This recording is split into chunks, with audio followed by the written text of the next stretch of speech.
Hello, Jeff.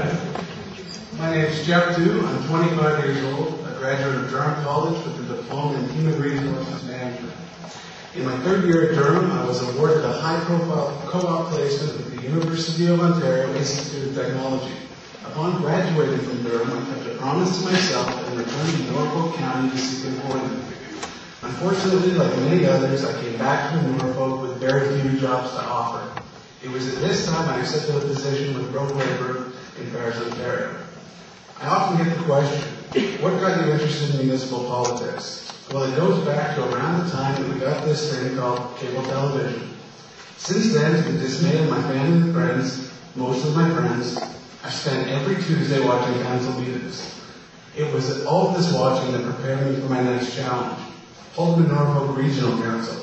You see, during this time, I ran a ball hockey league out of the Waterford Arena, and the region had decided they were going to raise our rates. So we went to council to fight the increase. After proving how valuable this league was to the youth of Waterford, they granted a rate freeze. That league lasted for over 10 years. This is day 296 of the VoteDew campaign. To put that in perspective, the candidate with the second longest campaign of these men beside me is 56 days. I knew that as the young candidate, I would have an uphill battle to prove to the people of Ward 7 just how much I want this job. This is when I decided to make a 4-year council term into a 5-year commitment. Some of these men joining me at the table will tell you they will make this job their full-time commitment. Well, to that I ask, where were you on day 25 of the VoteDew campaign last February when I was signing a lease agreement with the billboard? Or on day 32 when the VoteDew.org website was launched, providing more information than any of my fellow candidates have released even now, 10 months later? What about day 194 when I hosted a fundraiser with over 175 supporters at the Waterford Legion? Day 258 when at midnight the VoteDew crew was out putting up over 200 lawn signs before the sun rose? The answer is simple. These guys were all sitting back waiting to react, something we have all become accustomed to. The proactive approach I have used with my campaign is the same one that will come with me to the council table, and is something that none of these candidates have to offer.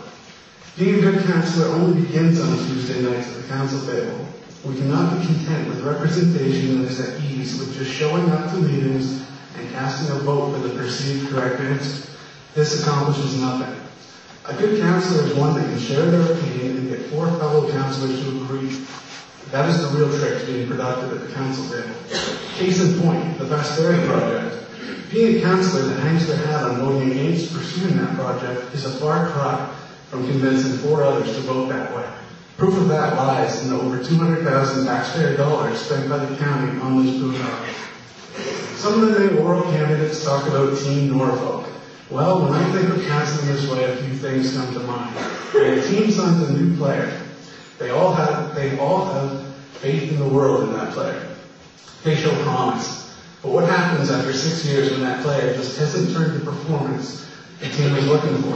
I can tell you this, they don't re-sign him for 4 more years. Just like this sports team, we cannot wait a full decade to see if that potential produces any tangible results. It is time Team Norfolk and Ward 7 in particular brought in someone new. I am that person. I have the commitment and desire. I have the time and care to answer your phone calls. With Jeff Dew as your counselor, you will never feel ignored. I am not standing here claiming to be an expert on all of the issues, but I do have a passion to work with others and will always practice due diligence when making decisions. I have offered up some of the prime years of my life to make Norfolk and Ward 7 a better place, not just for me, but for all of us. Ask anyone on this stage, they will agree a priority should be placed on getting our young people back to Norfolk and to have jobs here for them. What better way to accomplish this than have a member of this key demographic on council helping to make this a reality? Thank you, and I look forward to your questions.